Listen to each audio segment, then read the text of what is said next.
Yo, what's up guys? So today we're going to test our new power tool, which is the GDS 250-LI, a cordless power wrench. So what are you waiting for? Let's go.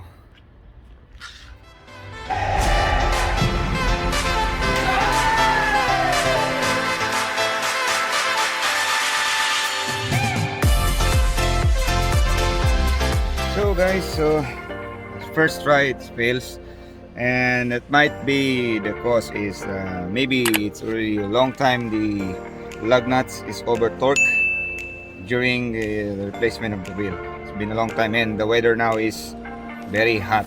Maybe that time during the installation is cold, so the bolt and the nut will going to expand, so it kind of different big. There's a difference between the torque specs, and so for this next trial I already loosened two of the lug nuts. As you can see, it's already loose. Two of them I loose, but these remaining are not. So I will try with these four, and using the different types of battery.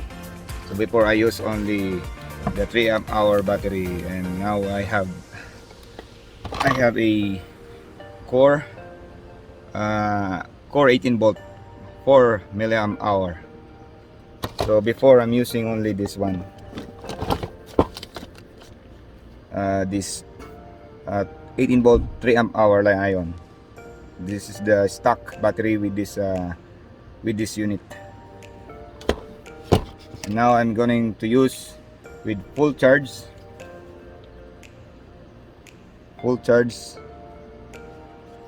core 18 volt 4 milliamp hour. I'm going to use to the other lug nuts which not yet been loosened, so it's already stuck. But these two I will try to loose this. I'm not loose. I'm going to tighten it using this torque wrench. And for the original standard specification for the torque, so according to the specs, the Envoy wheels, this is GMC Envoy 2009 model. The specs is 100 foot-pounds. 100 foot-pounds is about 134 Newton meter. So let's say 135. As you can see, the settings now is about 100. Now here, this Newton meter is about 100. So I'm going to change it to 134. 134. I have to lose this. Here, 126.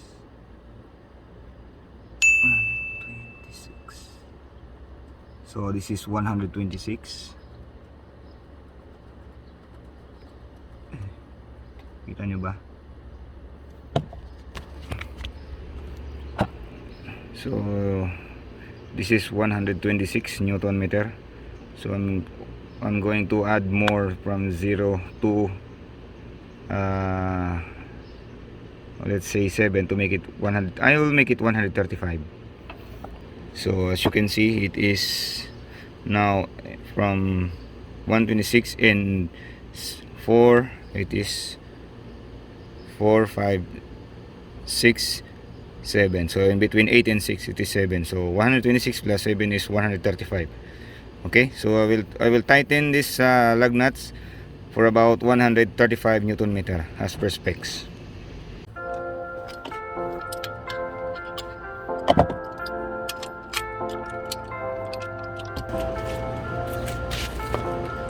So I'm going to tighten this one using the standard specs.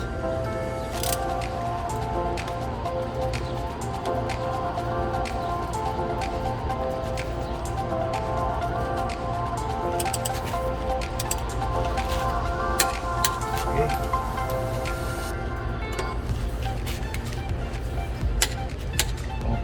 135 Newton meter now.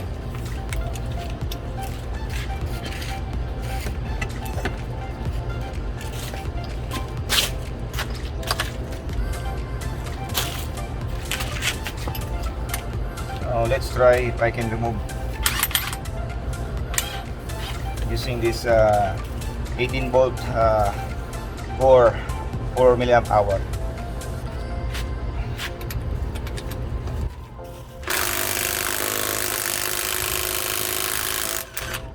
Yeah, can remove.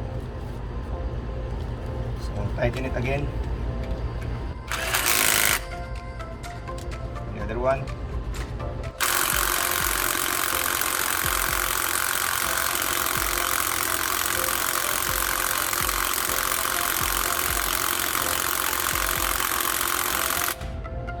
Cannot.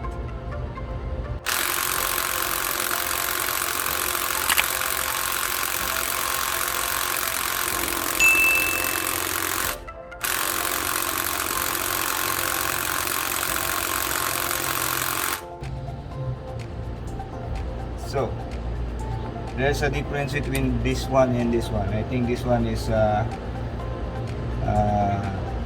been tightened due to the force, because I did not lift the tire. Maybe that is the difference of these two. But over and all, these two are both having 35 Newton meter torque already by specification for this type of car. Let's try again one more time.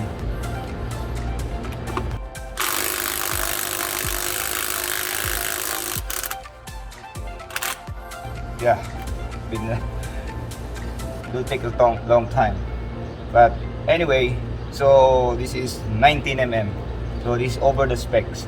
As per the specs, this is only for M10 to M18. Okay, so it's working as per the specs of the tire, this tire. So let's turn it, tighten it back to its specs.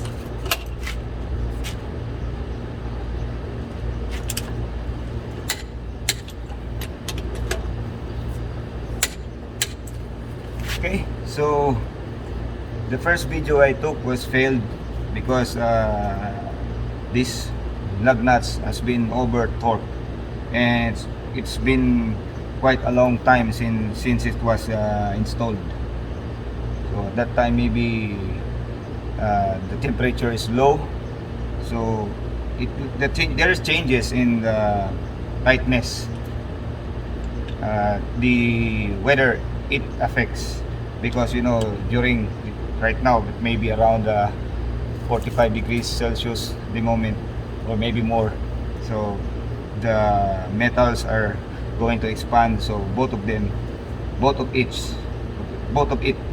lug nuts and the bolt are expanded to each other, so it creates more friction, so it exerts more torque to lose this one. So okay, so we already tried to remove this one and tighten it through its specs using our torque wrench, and then it works for 19 mm. But again, this is not as per the specification of our impact wrench. The specs is only M10 to M18. So this one is already more than the specs, but still it works. But maybe in the small cars, it is working. But this one is SUV, and it is high torque in compared with small cars like a sedan, like Elantra, Toyota Camry, like that. That there is less torque to exert for tightening these lug nuts. So for SUVs, I would not recommend it, but in small cars, yes, maybe, because it has around 80 foot-pounds, or I think around less than 100 foot-pounds, less than 100 foot-pounds of torque to remove the lug nuts for small cars.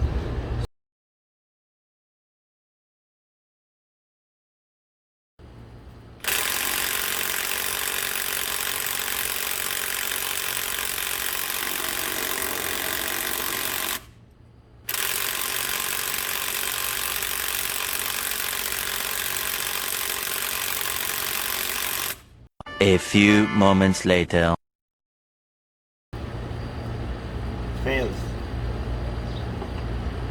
Although this is 19, so the specification says it's going to use from ranges from M10 to M18. So I'm using M19, so definitely it will not work. But let's try again one more time.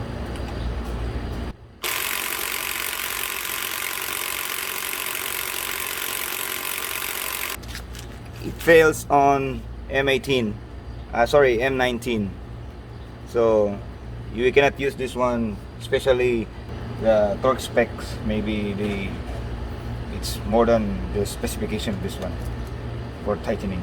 So thank you very much guys for watching this video, and hopefully you enjoy and you learn something about this one. And if you like this video, please hit like the button and share, don't forget. And if you are new in my channel, don't forget to hit like, and don't forget to subscribe and click the notification bell to notify you if I upload new videos or new power tools which I'm going to review later on. So thank you guys, hopefully, and God bless to you guys. Bye bye.